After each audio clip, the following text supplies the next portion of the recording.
Now, women in China's so-called re-education camps have been systematically raped and tortured.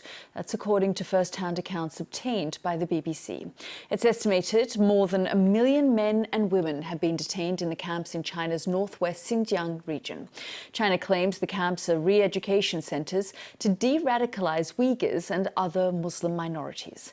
Our correspondent Matthew Hill has spoken to several former detainees and workers, and you may find some of their accounts distressing. Tarsanai Zaiwudan is reliving a story she can barely bring herself to tell. She was held at one of Xinjiang's so-called re-education camps. These satellite images show the site where Tarsanai says she was held, sharing a cell with 13 other women with a bucket for a toilet. And she's haunted by one image: masked men coming down a camp corridor like this one after midnight. They were 3 men. Not one, but 3. They did whatever evil their mind could think of, and they didn't spare any part of my body, biting it to the extent that it was disgusting to look at. They didn't just rape, they were barbaric. They had bitten all over my body. The US have granted her safe refuge after investigating her claims. She's waived her right to anonymity and now feels free to speak out about the full extent of the abuse she says she suffered. They had an electric baton. I didn't know what it was. It was pushed into my private parts and I was tormented with electric shocks. It's estimated over 1 million Uyghurs and other Muslims are held in the camps. These never-before-broadcast pictures were filmed secretly in a camp under construction and published by a magazine on religious liberty. We've interviewed a former guard and seen his Chinese police documents. He's the first ever to come forward, and the risk of him speaking to the BBC is so great, we've reconstructed the interview with an actor. Those who were taken inside were locked in a cell which held 8 to 16 inmates. There were cameras watching them all the time, and there were books about Xi Jinping. They have to study the book and memorize them in Chinese. If they fell, the punishment was severe. Many former camp inmates flee to Istanbul.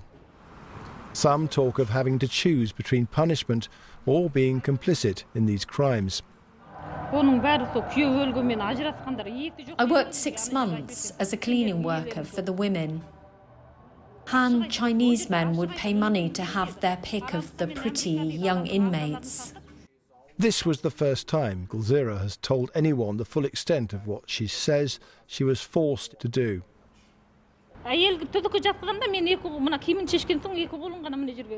job is to remove their clothes and then handcuff them on their beds so they cannot move.